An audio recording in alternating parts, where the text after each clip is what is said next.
Welcome to Wabash News Today. My name is Karina Hernandez. And I'm Jared Stevens. And today we're going to talk about the attack on Israel. It started on an early Saturday morning when rockets were fired from the Gaza Strip in Israel. The Palestinian militant group, known as Hamas, attacked by air, land, and sea. The Hamas gunmen killed many civilians and soldiers. They took many hostages. President Biden stated at least 11 Americans were killed during this attack. He also stated that some of the hostages were Americans. Wonder what he's going to do for the American hostages. Yeah, it's such a shame. It is. Another tragic event that happened this week is the earthquake in Afghanistan. This earthquake hit a rural district which was around 25 miles from Herat. This earthquake killed more than 1,000 people. Another earthquake hit on Wednesday, 17 miles north of Herat. 100 were injured and at least one person was presumed dead. UNICEF stated that more than 90% of people who died in the earthquakes this week in Afghanistan were women and children. It's a lot of tragic events this week. Yeah. On another note, on Wednesday, Majority Leader Steve Scalise dropped his bid to be House Speaker after he won the GOP's nomination for top job.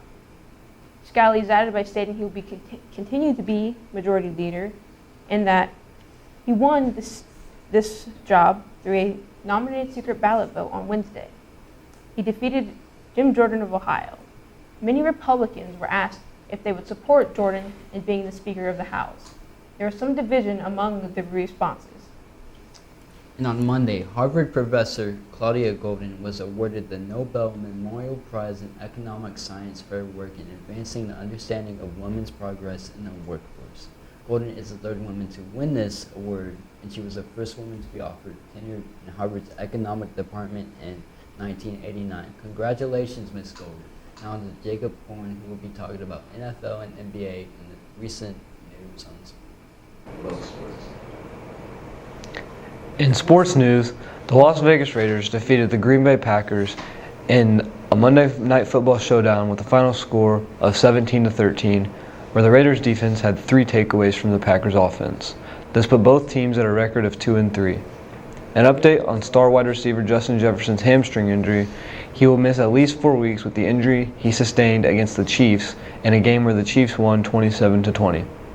Moving on to the NBA, the 2 young centers, Chet Holmgren and Victor Wembanyama, faced off for the first time in NBA preseason, and this looks like a great battle for years to come, with both players having similar builds and similar skill sets. Coming back to the NFL, former Hall of Fame Chicago Bears linebacker Dick Butkus passes away at age 80 due to natural causes. Butkus was an Illinois alumni, and he played his whole entire career in Illinois. He was an 8-time Pro Bowler, a 6-time All-Defensive First Team, and a 2-time Defensive Player of the Year. His family has not yet released any news on his services. Going to the weather with Alex Wilcox.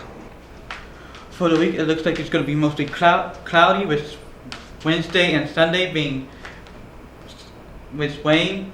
And for the rest of the week, it looks like it's going to be in the 70s, with most days being around the 60s.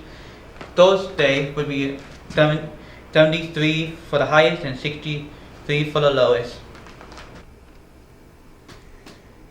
Well, I think that's our news for today. Well, thank you for joining us. We hope to see you tomorrow morning on WNT. Have a nice day.